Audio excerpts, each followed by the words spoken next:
주일 예배 말씀을 가지고 주보에 보시면 2017년도 표가 있습니다. 이 표가 바로 오늘 본문에 나와 있는, 우리 같이 한번 표를 읽어볼까요? 시작. 내 나라는 이 세상에 속한 것이 아니니라. 자, 내 나라는 이 세상에 속한 것이 아니랍니다. 내 나라라고 하는 것을 성경은 하나님의 나라 이렇게 표현을 합니다. 마태복음은 이것을 천국 이렇게 표현을 하고 있습니다. 우리는 천국 그러면 죽어서 가는 나라라고 이해하는데 그것은 잘못된 이해입니다. 이 천국이라고 하는 것은 하나님의 나라를 의미하고, 하나님의 나라는 죽어서 가는 천당, 하늘에 있는 하나님의 나라만이 하나님의 나라가 아니고요, 말 그대로 하나님의 주권이 미치는 곳이면 그것이 살아있는 이 땅에서든지 또는 죽어서 가는 나라이든지 간에 상관이 없이 그것이 하나님의 나라입니다. 2017년도 우리가 한 해를 살아가면서 신앙적으로 영적으로 우리 살면서 몸부림치며 싸워 나가야 될 거룩한 주제가 뭐냐? 바로 하나님의 나라라는 것을 여러분들에게 말씀을 드리고 싶습니다. 그래서 이 하나님의 나라에 관해서 우리가 말씀 보고 듣고 기도하고 또 하나님의 나라의 백성으로 살기 위해서 우리가 애를 쓰려고 합니다. 오늘은 그 하나님의 나라의 일반적인 개념을 우리가 함께 살펴보면서 첫 예배를 드리고 또 하나님 나라의 회복을 위한 거룩한 첫걸음을 떼려고 합니다.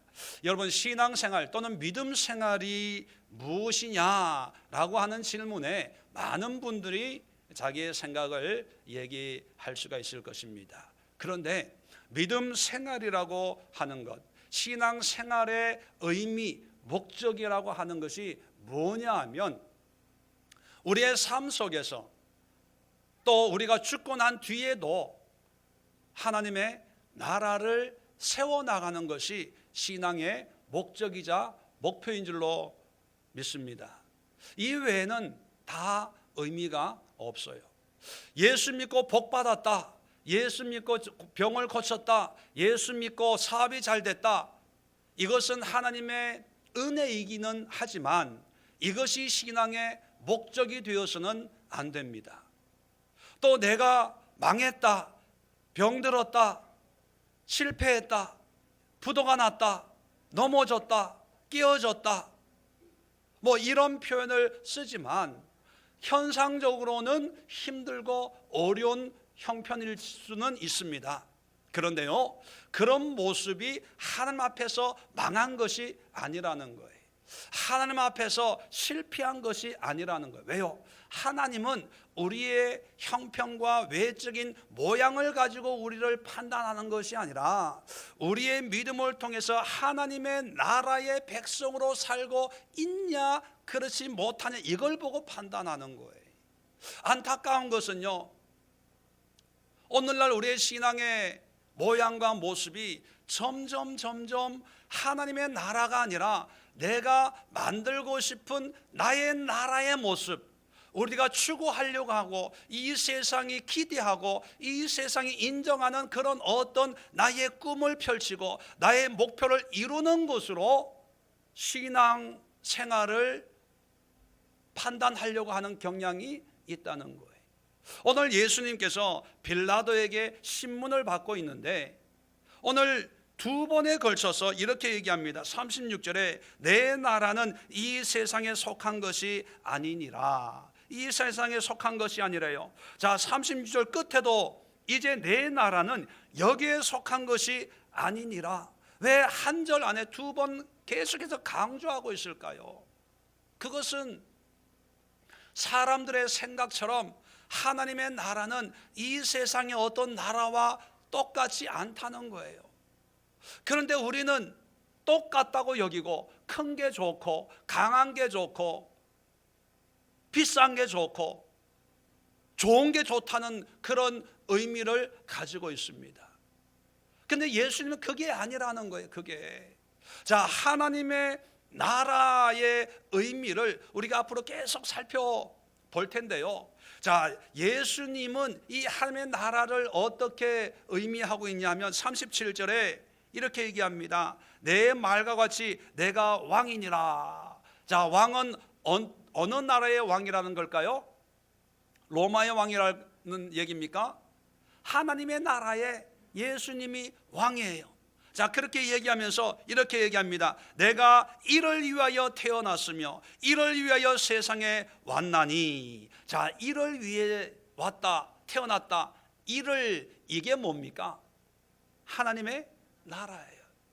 자, 마태복음 4장 17절에 예수님이 공생애를 시작하면서 첫 마디가 뭐냐면 회개하라, 천국이 가까이 왔느니라.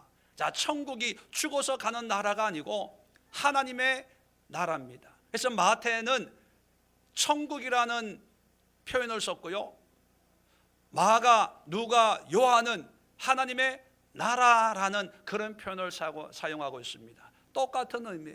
예수님이 오신 목적은 뭐냐면 우리를 하나님의 나라의 백성으로 삼기 위해서 오셨다는 거예요.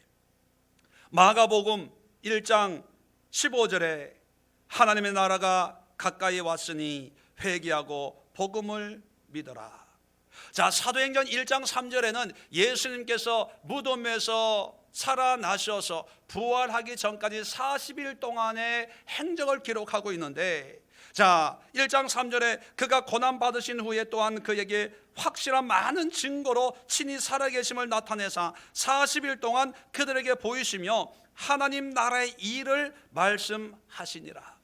예수님은 하나님의 나라를 위해서 태어나셨고 하나님의 나라를 선포하기 위해서 사역하셨고 부활하신 다음에도 하나님의 나라에 관한 일을 말씀하시다가 부활하셨습니다. 자, 그런 다음에 이 예수님의 사명을 받은 제자들이 한 일은 뭘까요? 물론 여러 가지 귀신을 쫓아내고 병을 치료하고 복음을 전파하는 여러 가지 다양한 사역을 했지만 그 모든 사역의 핵심은 뭐냐? 목표는 뭐냐? 목적은 뭐냐 하면 사도행전 18장 37절 제일 끝에 한마디로 요약하고 있습니다. 그게 뭐냐면 하나님의 나라를 전파하며 주 예수 그리스도에 관한 모든 것을 담대하게 거침없이 가르치더라. 하나님의 나라를 전파하는 것이었습니다. 여러분, 교회의 존재의 목적은 뭐냐? 하나님의 나라를 전파하고 하나님의 나라를 세우는 거예요. 교회 건물을 세우는 게 아닙니다. 교단과 교파를 세우는 게 아니에요. 어떤 단체를, 협의체를 세우는 것이 교회의 목적이 아닙니다. 남전도 여전도를 세우는 게 목적이 아니에요. 어떤 기도팀, 봉사팀, 전도팀, 선교팀을 만드는 게 목적이 아니에요. 그 모든 것은 뭐를 위한 하나의 도구에 지나지 않냐? 하나님의 나라를 세우는 거에 도구에 지나지 않는다는 거예요. 그래서 우리 신앙의 이유이자 목적이자 목표는 뭐냐? 하나님의 나라입니다. 하나님의 나라. 자, 그런데 이 하나님의 나라는 말씀드린 것처럼 하나님의 주권이 미치는 것이고, 자, 오늘 예수님의 고백처럼 예수님을 왕으로 인정하고 섬기는 그런 곳이 하나님의 나라이지요. 자, 이 나라는 우리가 살고 있는 이 시대의 국가나 나라, 또 역사 속에 있는 그런 어떤 나라하고 차원이 다른 나라입니다. 오늘 이 세상에 속한 것이 아니니라, 이 말씀을 통해서 세 가지 하나님의 나라의 특징을 살펴보고 마치려고 합니다. 자, 하나님의 나라의 특징은 뭐냐면 오늘 말씀 그대로 이 세상과는 다르다는 거예요. 자, 이 세상은 권세와 권력으로 다스리지요. 권세를 잡은 자가 왕이 됩니다. 또 힘이 있는 자가 왕이 되고 힘이 없는 자는 거기에 지배를 당하게 되는 것이죠. 자, 그런 의미에서 지금 예수님의 이 상황을 보면 참 아이러니합니다. 왜요? 하나님의 나라의 왕이라고 하는 이 예수가 세상의 왕으로부터 임명받은 총독 앞에서 심판을 받고 있어요. 자, 이러면 세상의 나라의 관점에서 보면 빌라도의 나라가 강합니까? 예수님의 나라가 강합니까? 빌라도의 나라가 훨씬 강하죠.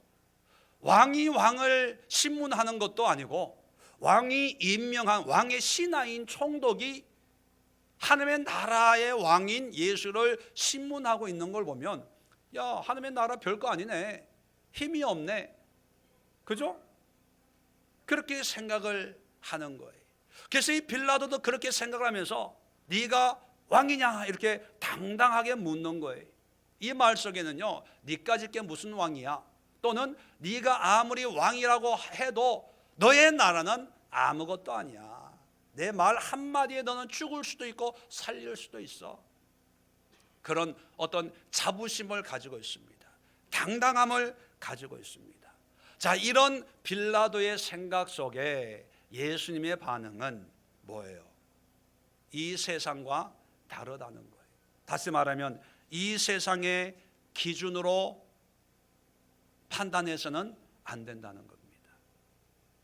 우리가 신앙생활 하면서 하나님의 나라를 세상의 상식과 기준과 지금까지 우리가 이 세상에서 받은 학문적인 그런 잣대로 자꾸 재다 보니까 내가 신앙생활하고 있는 이 신앙의 의미가 무가치하게 느껴질 때가 있습니다. 왜요? 안 믿는 사람들이 더 잘 사는 것도 보고, 안 믿는 사람들이 나보다 월등히 뛰어난 모습을 보이는 것을 보면서 나는 뭐냐? 지금 빌라도 앞에 심판받는 예수님의 모습을 보면서 이게 뭐냐? 그 예수님의 모습 바로 마치 내 자신처럼 보여지거든요. 아무리 은혜를 얘기하고 하나님을 얘기하고 축복을 얘기하고 기도를 얘기하고 성령으로 순종하는 삶을 산다고 얘기하지만 세상 권세 앞에, 세상 앞에 나는 여전히 아무 존재도 아닌 것처럼 느껴지기 쉽거든요. 그럴 때 사람들은 낙심합니다. 그럴 때 사람들은 실망합니다. 그런데 여러분, 우리가 알아야 될 게 뭐냐 하면 하나님의 나라는 세상과 다르다는 거예요. 달라요. 세상은 물질을 얘기합니다. 권세를 얘기해요. 외모를 얘기합니다. 크기를 얘기해요. 규모를 얘기합니다. 그런데 하나님의 나라는 달라요. 달라. 이 다름을 인정해야 됩니다. 하나의 예를 말씀을 드리면, 세상은요, 자, 2016년도를 보내고 2017년도를 맞이할 때 아마 여러 가지 생각을 하는데, 그 가운데 이번 올 한 해는 정말 열심히 살아야 되겠다, 최선을 다해서 살아야 되겠다, 이런 얘기를 합니다. 그리고 한 해를 되돌아보면서 열심히 달려왔다, 부족하지만 최선은 다했다, 뭐 이런 생각을 하죠. 여러분, 최선이라는 말을 보면 이 세상에서의 최선, 이 세상 나라가 인정하는 최선은 뭡니까? 열심히 사는 거예요. 말 그대로 최선을 다하는 거예요. Do your best. 너의 모든 걸 다 쏟아 놔라. 그게 최선 아닙니까? 그런데 하나님의 나라는요, 물론 최선을 얘기합니다. 근데 하나님 나라의 최선은 달라요. 하나님 나라의 최선은 뭐냐면 가장 말 그대로 최선, 최고로 선한 모습 또는 선한 삶, 또 선한 것은 뭡니까? 하나님이거든요. 하나님이 최선이에요. 구하라 주실 것이요, 두드려 열릴 것이다. 하나님께서 자기 자녀들에게 좋은 걸 주지 않겠냐? 자, 그 좋은 걸 준다는 것을 성경은 뭘 준다고 얘기합니까? 성령을 주시지 않겠냐? 성령이 최선, 가장 좋은 거예요. 자, 그렇다면 세상의 최선은요, 자기가 원하는 것을 위해서 최선을 다해서 열심을 다하는 게 최선인데, 하나님의 나라에서의 최선은요, 하나님입니다. 그러면 최선을 다한다는 그 의미는 뭐예요? 하나님을 위해서 사는 게 최선이에요. 그래서 세상은 do your best 그렇게 말하지만, 하나님의 나라에서는요, do for best, 가장 좋은 것을 위해서 살아라. 여러분, 한 해를 되돌아보면서 세상 나라는 내가 열심히 살았다는 게 만족을 하지만, 하나님의 나라에서는요, 과연 내가 2016년 하나님을 위해서 살아왔나? 이걸 판단하고 볼 수 있어야 됩니다. 2017년도를 열심히 최선을 다해서 살아야지 할 때, 세상 나라는요, 열심을 다해서 밤잠 안 자고 허리띠 졸라매서 열심히 살 때 최선이에요. 그런데 하나님의 나라에서는 2017년도 하나님을 위해서 내가 어떻게 살 것인가, 그것이 최선이에요. 세상에 이루어 놓은 것 아무것도 없어도요, 하나님 안에 있는 그런 삶 속에 하나님의 뜻을 이룰 때 그분은 최선을 다한 거예요. 어떤 분들은 이제 새벽 5시 4시에 일어나 가지고 퇴근을 10시 11시 하면서 열심을 살아도요, 한 번도 세상의 오락을 즐기지 않고 사업과 직장을 위해서 열심히 살아도 하나님 나라에서는 최선이 아닌 사람들이 있습니다. 왜요? 하나님과는 상관없기 때문에. 세상의 모든 것을 누리고 또 누릴 정도로 열심히 최선의 삶을 살았다 하더라도 그것이 하나님의 축복이 될 수 없습니다. 하나님께 영광이 될 수 없어요. 왜요? 하나님의 나라는 이 세상 나라와 다르기 때문에. 우리가 세울 하나님의 나라는 이 세상과 같은, 이 세상의 기준이 통용되고 이 세상의 기준이 적용이 되고 이 세상이 감동하는 그런 나라를 세우는 것이 아니라 이 세상과 다른 나라를 세우는 거예요. 사별화되는 나라를 세우는 거예요. 우리의 신앙과 우리의 삶과 우리의 교회가 이 세상과 경쟁하면서 누가 더 커지냐, 누가 더 강하냐, 누가 더 강력하냐, 어떤 건물이 더 큰 건물이냐, 얼마나 돈이 더 든 최신의 건물이냐, 이걸로 세상을 경쟁하는 것이 하나님의 나라가 아닙니다. 어떤 경우에는요, 하나님의 나라는요, 세상과 달리 역설적으로 더 작아지고 더 낮아지고 더 깨지고 더 섬기고 더 나누고 더 베푸는 이런 모습으로 하나님의 나라가 세워져야 되는 거예요. 이게 우리가 세울 하나님의 나라거든요. 우리의 2017년도의 기도가 세상 사람들처럼 잘 먹게 해주세요, 잘 살게 해주세요, 부유하게 해주세요, 풍족하게 해주세요, 성공하게 해주세요, 이게 아니라 하나님의 나라는 이 세상과 다르기 때문에 이 세상의 나라 백성이 아니라 하나님의 나라의 백성의 기도는 어떻게 해야 됩니까? 주여, 이 세상과 다르게 살게 하옵소서. 비록 이 세상이 나를 무시하고 조롱하고 비난하고 비웃을지라도 나는 하나님 나라의 백성이기 때문에 이 세상에 속한 자가 아닙니다. 주님을 위하여 우리의 베스트, 우리의 최선이신 예수 그리스도를 위해서 고난의 길을 걷겠습니다. 희생의 길을 걷고 손해 나는 길을 걷고 피곤한 길을 걷고 억울한 일을 당할지라도 주님의 나라를 세워나가겠습니다. 이런 거룩한 고백이 바로 하나님의 나라의 백성의 고백이 되어야 한다는 것입니다. 두 번째는 하나님의 나라는요, 이 세상보다 크다는 거예요. 자, 내 나라는 이 세상에 속했다, 포함되어 있는 것이 아니라는 거예요. 우리 옛날에 산수 시간에 나옵니까? 수학 시간에 나옵니까? 뭐 포함, 집합, 교집합 뭐 이런 거 아마 기억하실 겁니다. 속했다는 건 뭡니까? 이 세상 안에 하나님의 나라가 있는 게 아니라는 거예요. 왜? 빌라도의 생각은 뭐냐면 내 발밑에 하나님의 나라가 있다고 생각하는 거예요. 그러니까 그 나라의 왕이라고 하는 예수가 붙잡혀 와 있거든요. 내 말 한마디면 이 하나님의 나라의 왕이라고, 자칭 왕이라고 하는 이 사람을 죽일 수도 있고 살릴 수도 있다고 생각하는 거예요. 이 세상의 기준으로, 이 세상의 판단으로 모든 것을 결정할 권리가 나에게 있다고 생각하는 거예요. 내 생각으로, 내 판단으로 모든 것을 좌지우지 할 수 있다고 생각을 하면서 신문을 하는 거예요.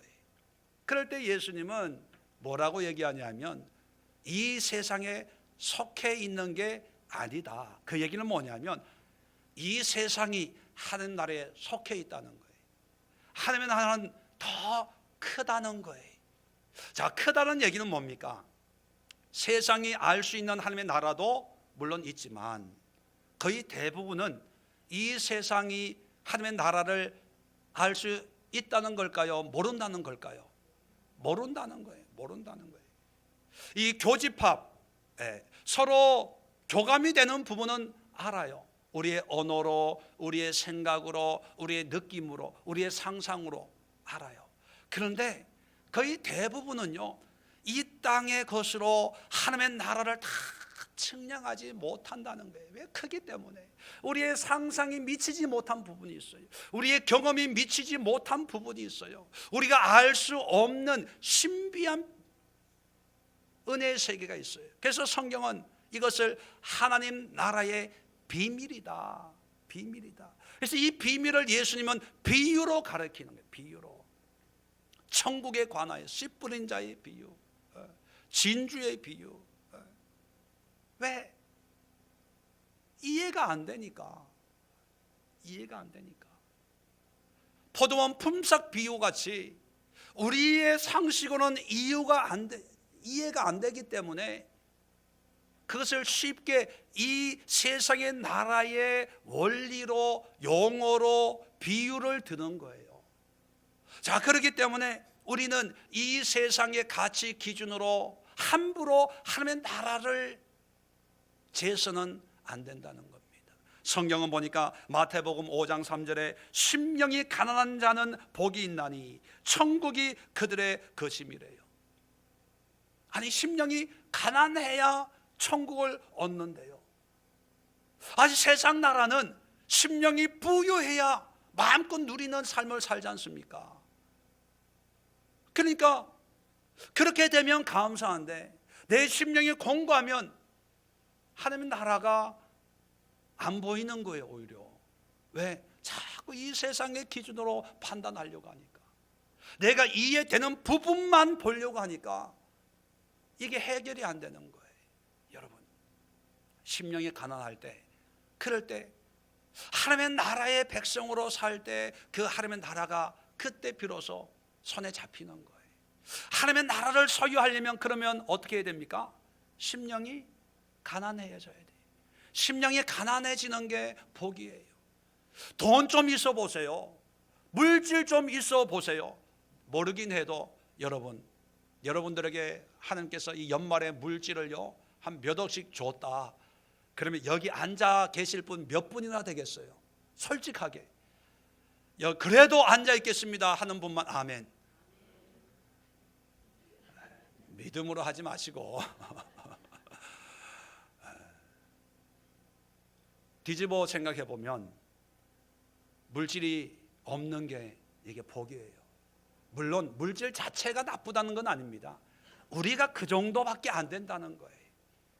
그래서 하나님께서 원하는 것은 뭐냐면 물질이 쏟아져도 한결같이 하나님 앞에 우리의 믿음을 지킬 수 있는 그런 상태가 되기를 원하는 거예요. 그럴 때 물질도 주고 권세도 주고 권력도 주고 명예도 주는 거예요.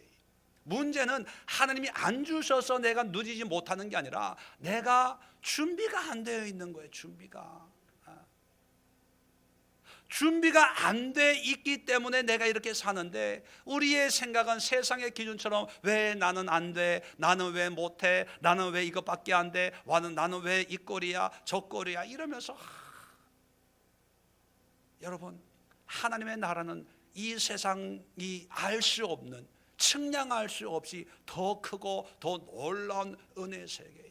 그러니까 이 세상은 뭔가 누리고 가져야 기쁜데 하나님의 나라는요, 없을 때 오히려 더 기쁨이 있고 자유가 있어요. 제가 어떤 분에게 내가 그렇게 얘기했어요. 지금 뭔가 조금 가지고 있는 게 있으니까 그것 때문에 아둥바둥, 그것도 없어질까 봐 염려하고 두려워하는데 그것까지 내놓으세요. 그러면 지금 정말 자유합니다. 자유해요. 내가 만약에 당신이 내려놓지 못하면 모르지만 하나님이 강제적으로 빼앗아 갈지도 몰라요. 왜? 그것이 하나님의 축복이니까, 하나님의 역사니까. 그러니까 내가 내려놓는 게 그 삶이 오히려 하나님의 나라를 마음껏 맛볼 수 있는 그런 삶이에요. 우리가 기도의 제목이 거의 주세요 주세요 하는 게 많지 않습니까? 근데 사실은 하나님의 나라의 백성의 기도의 제목의 많은 부분은요, 내려놓게 하소서, 버리게 하소서, 포기하게 하소서, 이런 게 많아야 돼요. 별로 아멘을 안 하시는데, 왜냐하면 하나님의 나라의 그 오묘한 진리를 우리가 다 모르기 때문에 자꾸 달라 그러는 거예요. 달라. 그 하나님의 나라를 경험해 본 사람들은요, 오히려 이게 의미가 없어요. 그래서 바울은 뭐라고 얘기합니까? 세상의 모든 것을 뭐처럼 여겼다? 배설물처럼 여겼어요. 똥처럼 여겼다. 똥처럼. 그런데 우리는 그 똥을 달라고 기도해요. 그렇잖아요. 바울이 버린 거, 학문을 버렸어요. 우리는 학문을 달라고 얘기합니다. 바울은 시민권, 당시의 어떤 사회 지위를 버렸어요. 권리를 버렸어요. 우리는 그것을 달라고 기도해요. 만약에 바울이 우리를 볼 때 뭐라고 보겠어요? 그거 다 똥이야. 똥 많이 가지고 있다고 자랑해요. 똥을 모아놓고 안고 산다고 자랑해요. 똥을 지갑 속에 이렇게 꽂아놓고 있다고 자랑을 해요. 자, 여러분, 그 똥 다 오늘 저에게 내려놓고 가시기를 주의로 축원을 드립니다. 여러분, 하나님의 나라의 영적인 원리를 깨달으면 이 세상은 작은 거예요. 외적인 것은 아무 의미가 없어요. 명찰 이런 거 아무 의미가 없어요. 제가 목회자 모임을 이제 한국에 와서 이제 목회하고 또 교회 개척하고 뭐 하려고 교단이나 이런데 다녀보니까요, 교회에서 설교는 어떻게 하는지 모르겠지만 물론 다 그렇다는 의미는 아닙니다. 모였는데 다 자랑이 바울이 벌였던 그 똥자랑이에요. 똥자랑.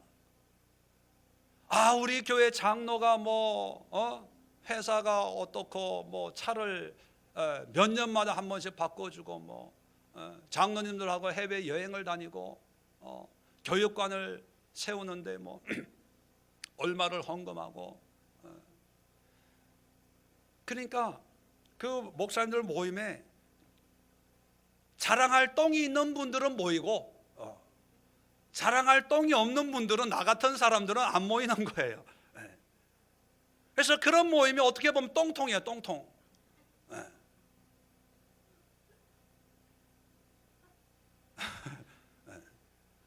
물론 제가 이렇게 얘기해도 저는 아무 염려를 하지 않습니다. 제 설교를 듣는 사람 별로 없으니까. 큰 게 목사님들이나 이런 얘기하면 막 비난이 올라오고 인터넷에 뭐 올라오는데 저야 뭐 얘기해도 상관이 없어요. 그 다음부터는요, 교단도 그래서 가입을 안 한 거예요. 잘못하던 똥통에 빠지겠다 나도. 물론 제가 깨끗하다는 의미는 아닙니다. 같이 하나님의 나라의 백성으로 2017년도는 이렇게 한번 살아보자는 거예요. 이 세상의 기준으로 크냐 작냐. 여러분, 결혼 기념일, 결혼식 이제 하고 결혼한 분도 있지만 결혼할 때 다야 눈에 잘 안 보이는 거, 큐빅인지 다야인지도 우리는 구분이 안 되는 그거 하나 받았다고 1카렛도 아니고 뭐 오브라 그러나요? 2부 뭐 0.23 잘 보이지 않는 거 그거 받았다고 그냥 기분이 좋고, 그거 안 해줬다고 입이 튀어나오고, 그거 끼웠다고 아 머리 아파. 저기 그러는데요, 이 땅에서는요 그게 엄청 큰 거잖아요. 그런데 하나님의 나라에는 그게 클까요, 안 클까요? 안 커요. 왜? 거기는 깔린 게 다야거든요. 깔린 게. 왜 다야가 비싸냐, 보석이 비싸냐 하면요, 그 가치가 원래부터 비싸서 비싼 게 아니라 많이 없어서 비싼 거예요. 많이 없어서. 다이아가 아스팔트처럼 이렇게 깔려 있다고 생각해 보세요. 그 가치가 있나? 없어요. 많이 없기 때문에, 희소성 때문에 비싼데, 하나님의 나라에는요 널린 게 다이아고 그게 의미가 없어요. 의미가 없어. 그런데 비싼 걸 가지고 있는 게 아니고 남들이 없는 걸 가지고 있다고 자랑하는 거예요. 그런데 하나님의 나라는 그게 의미가 없으니까 비싼 게 의미가 없는 거예요. 명품이 의미가 없는 거예요. 하나님의 나라, 우리가 시민권을 가지고 있는 그 나라는요 세상에 있는 어떤 나라보다 훨씬 큰 대국입니다. 대국 시민은 이 배포가 있어야 돼요. 당당해야 됩니다. 긍지가 있어야 돼요. 왜 작은 물질에 그렇게 마음이 흔들리고, 월급이 크냐 작냐, 연봉이 뭐 집이 어떻고 차가 어떻고, 여기 여러분 흔들지 마시고요. 그런 거 자랑하는 사람이 있다면 속으로 나는 이 땅에 속한 자가 아니니라. 하나님의 나라의 백성인데, 우리나라 가면 그거 애들 공기놀이 한다? 주면 욕먹어. 그런 마음으로 2017년, 아니 남은 생애를 함께 살아갈 수 있기를 주의 이름으로 축원을 드립니다. 세 번째는요, 하나님의 나라는 진리로 다스려진다는 거예요. 자, 37절 보면, 자, 예수님의 말씀이 내 말과 같이 내가 왕이니라. 내가 이를 위하여 태어났으며 이를 위하여 세상에 왔나니 곧 진리에 대하여 증언하려 함이로다. 무릇 진리에 속한 자는 내 음성을 듣느니라. 자, 하나님의 나라를 위해서 이 땅에 왔는데, 그 나라의 왕으로서 진리를 증언하러 왔대요. 이 진리가 하나님 나라를 지배하는 통치의 원리, 하나님의 주권이거든요. 자, 이 진리를 선포하는데 보세요. 진리에 속한 자, 자, 진리에 순종하는 자, 진리에 속했다는 것은 하나님의 나라에 속한 자, 이런 의미를 가지고 있습니다. 이 하나님의 나라의 백성은 뭐냐면 내 음성을 듣는다, 이렇게 표현을 합니다. 자, 여기서 우리가 조심해야 될 게, 예수님의 음성을 듣는 자가 하나님 나라의 백성이라면 예수님의 말씀을 듣기만 하면 되지 않냐. 자, 이 듣는다는 의미가요 그냥 지저귀난 새소리 듣고 음악 듣고 하는 의미가 아니고, 유대인들의 그 문화 속에 이 듣는다는 의미는 듣고 이해하고 순종한다는 의미를 가지고 있습니다. 들으라 이스라엘, 쉐마 이스라엘, 들으라고 하는 그 말씀 속에는 그냥 들으라는 것이 아니라 하나님의 말씀을 듣고 이해하고 이렇게 살아라, 그런 의미를 가지고 있다는 거예요. 그게 쉐마 교육이라고 하죠. 내 음성을 듣는다는 것은 그냥 듣고 끝나는 것이 아니라 하나님의 진리의 말씀에 순종하고 그 진리대로 살아가는 사람이 하나님 나라의 백성이라는 거예요. 그리고 또 진리에 속한, 다시 말하면 진리에 순종하는 곳이면 그것이 곧 하나님의 나라라는 거예요. 그래서 세상 나라는 경계가 있어요. 국경. 왜? 그 나라의 법이 미치는, 주권이 미치는 곳이 그 나라거든요. 그런데 하나님의 나라는 경계가 없습니다. 국경이 없어요. 하나님의 나라의 진리의 말씀에 순종하는 곳이면 그것이 그 어디나 하나님의 나라. 우리 찬송도 있지 않습니까? 자, 그래서 성경을 보면요, 아이들에게도 마가복음 10장 14절에 예수께서 보시고 노하시어 이르시되 어린 아이들이 내게 오는 것을 용납하고 금하지 말라. 하나님의 나라가 이런 자의 것이니라. 여러분, 어린아이 철부지도 어떻게 예수님의 말씀을 들었는지 못 들었는지 모르지만 예수님께 가까이 오려고 그랬어요. 근데 제자들이 막았거든요. 애들은 가, 애들은 가 그러면서. 그런데 예수님은요, 막지 말래. 내 말을 듣고 순종해서 나에게 오는 사람은 세상의 기준으로 볼 때는 철부지고 모르는 것 같고 이해가 안 되는 것 같아도요, 하나님의 나라의 백성이라는 거예요. 누가복음 17장 21절에 또 여기 있다 저기 있다 못하리는 하나님의 나라는 너희 안에 있느니라. 우리가요, 하나님 나라에 순종하는 순간, 진리 앞에 나가는 순간 하나님의 나라가 우리 안에 있는 거예요. 우리 안에. 우리가 하나님의 나라가 되는 거예요. 고린도전서 4장 20절에 하나님의 나라는 말에 있지 아니하고 오직 능력에 있음이니라. 하나님의 말씀에 순종하는 그 능력 앞에 하나님의 나라가 세워지는 거예요.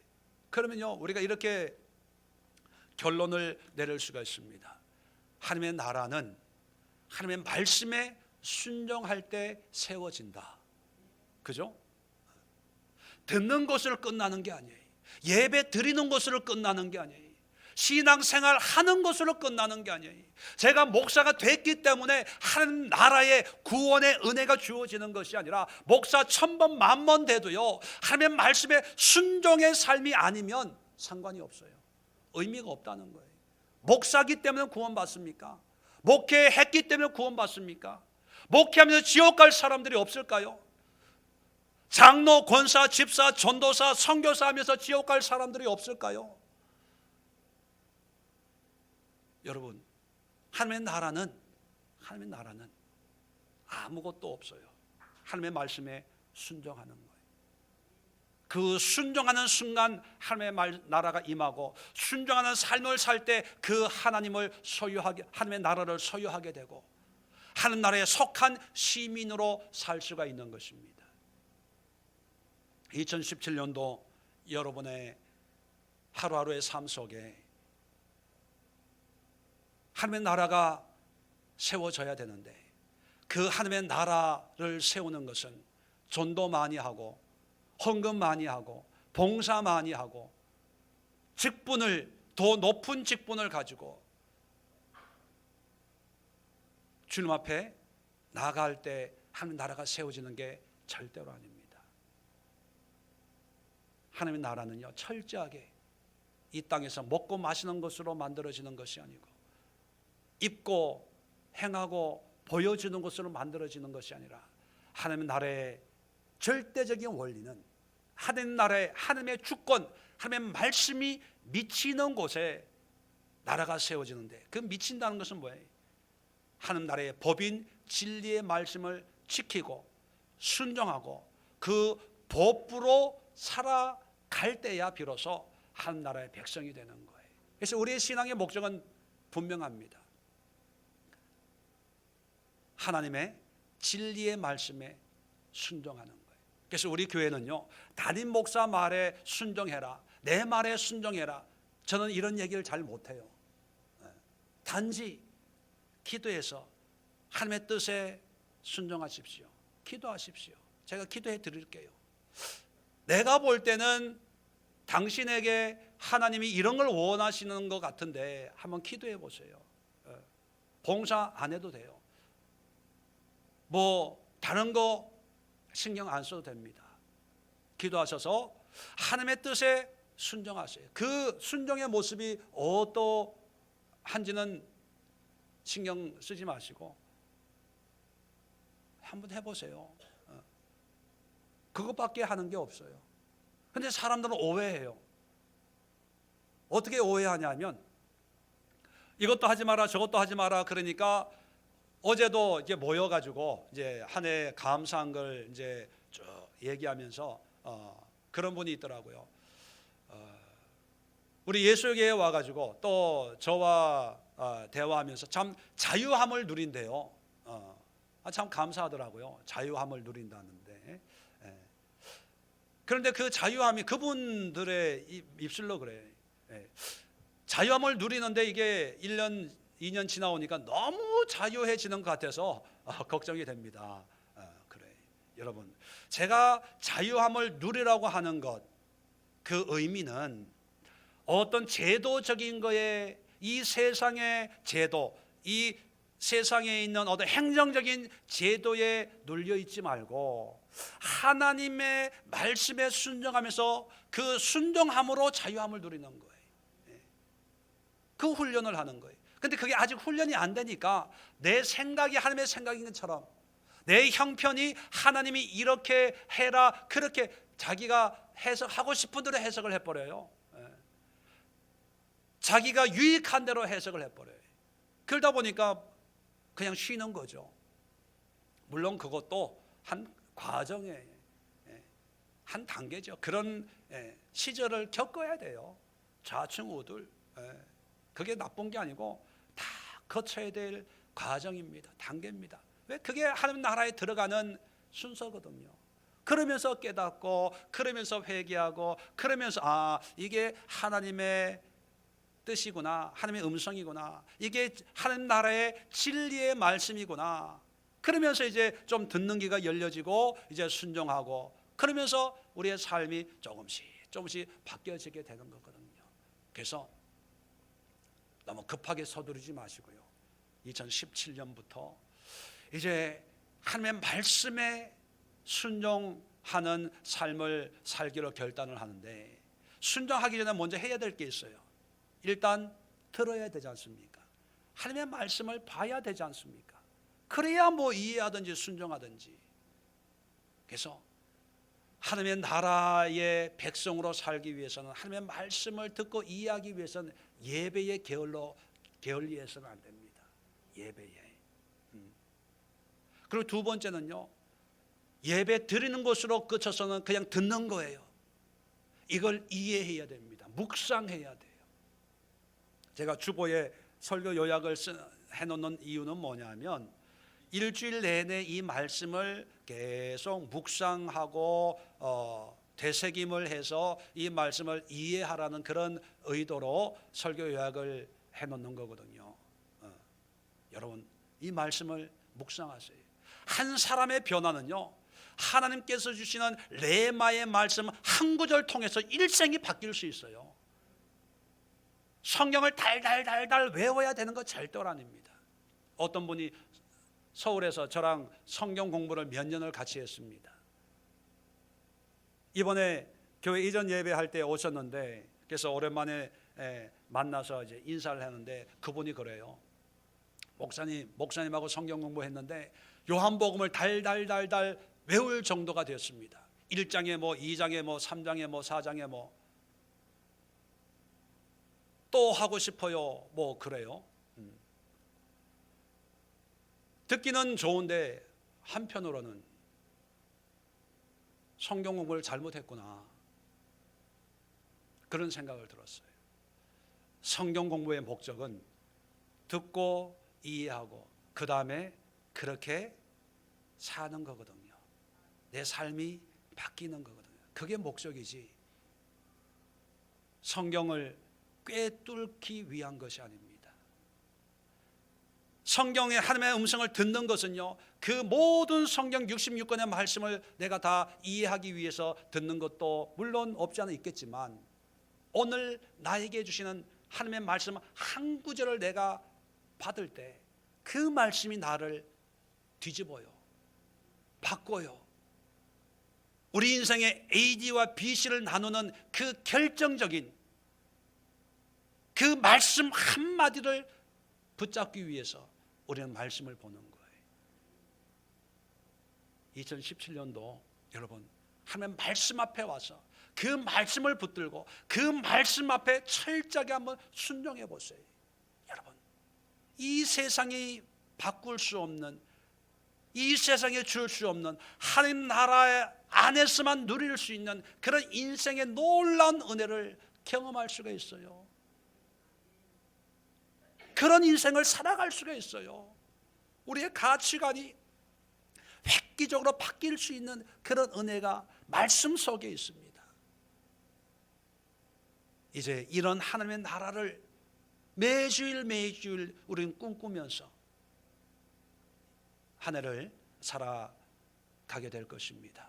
여러분, 설레임을 가지세요. 소망을 가지세요. 이게 전부가 아니에요. 이 세상에 있는 나의 모습이 전부가 아니고 진정한 나의 모습은 하나님 나라에서의 나의 모습으로 하나님 앞에 인정을 받는 거예요.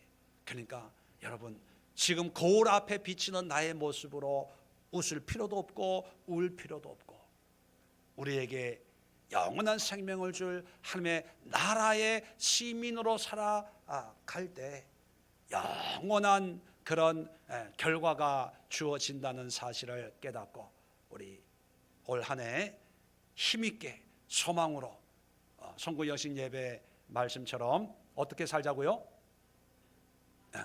아뚜다라 해맑기당, 그러한 한 해가 될 수 있기를 주의 이름으로 축원을 드립니다. 기도합니다. 좋으신 하나님,